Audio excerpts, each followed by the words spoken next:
गौतम, मी इयत्ता 8व्या वर्गाचा विद्यार्थी। माझ्या शाळेचे नाव GS high school and junior college Kuradi आहे। माझे वर्ग शिक्षकांचे नाव VD तांडेकर सर। आज मी आपल्या समोर जागतिक वनसंवर्धन दिन व जंगलतोडीचे दुष्परिणाम याबद्दल थोडक्यात माहिती सांगत आहे। निसर्ग संरक्षण आणि पृथ्वीवरील संसाधनांचे जतन करणे व याबद्दल जनजागृती निर्माण करणे यासाठी 28 जुलै रोजी जागतिक निसर्ग संवर्धन दिन पाळला जातो।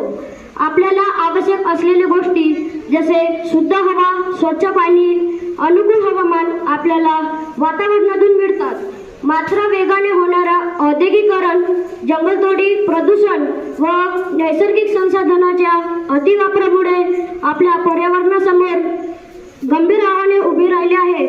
तर मात्र पर्यावरणाचे रक्षण करणे ही सरकारचे नाही तर प्रत्येक व्यक्तीचे एक कर्तव्य आहे। याची जाणीव हा दिवस आपल्याला करून देतो।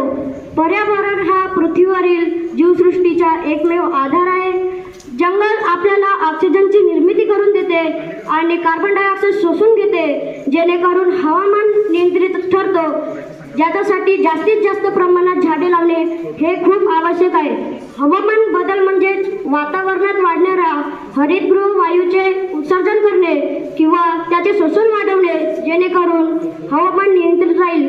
त्यासाठी झाडे लावणे हे खूप गरजेचे आहे।